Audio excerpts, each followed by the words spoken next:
What's up, everyone? Welcome to another Video Games Underdog review, where we take the most underrated and just plain forgotten little gems of video game history and give them a little bit of a spotlight that they deserve.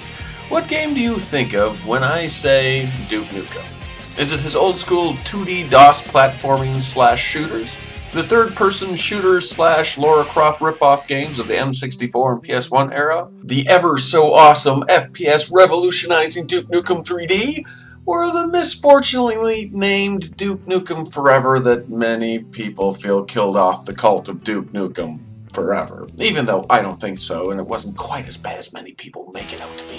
What about Duke Nukem the Manhattan Project?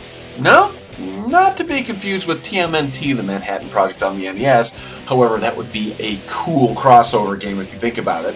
Duke Nukem the Manhattan Project is a 2.5D 3D platforming shooter game, a bit in the vein of the old 2D side-scrolling shooters of DOS yesteryear. It came out on the PC in 2002 and on Xbox Live in 2010, and it's one of the few Duke games that not many people remember or just plain let fly under the radar because, well, they were still waiting for forever. But believe it or not, Duke Nukem Manhattan Project was the Duke Nukem Forever we were supposed to get at one point. You see, back in 1996, 3D Realms reported that they were making a new Duke Nukem side-scroller game called, wait for it, Duke Nukem Forever. If all went well, and by well I mean not fall flat on its face for years to come, it was going to be coming out during Christmas for 1997. Then, 1997 came around and they canceled the game, but saved the name for their upcoming sequel to Duke Nukem 3D. Years later, the idea was resurrected, but now named the Manhattan Project. Now, I find this curious to think that Duke Nukem Forever was almost a side-scrolling shooter game instead of an FPS that it came to be, considering it was going to be coming out after Duke 3D.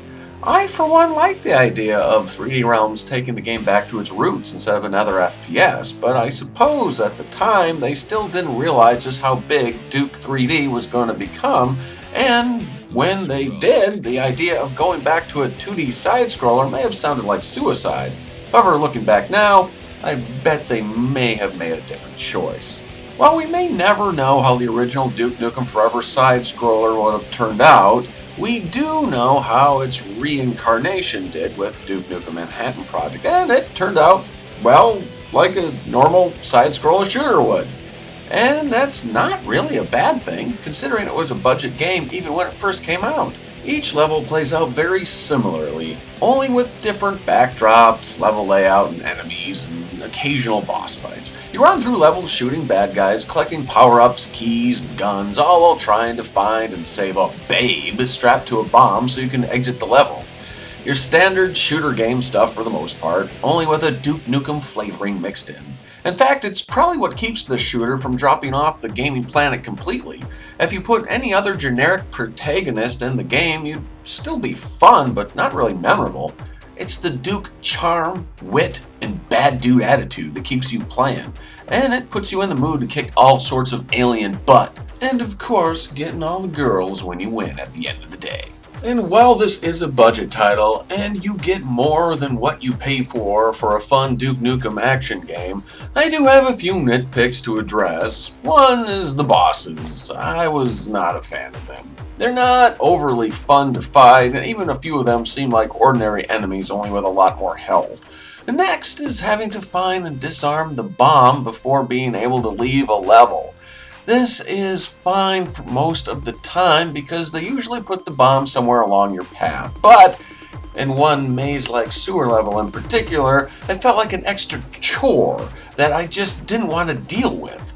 And the last one is just a personal gripe. I would have loved some sort of multiplayer in the game, whether it be co-op or some sort of deathmatch game. Anytime I think of Duke, I think of all the fun I had playing multiplayer and co-op with Duke Nukem 3D with my friends for hours at a time.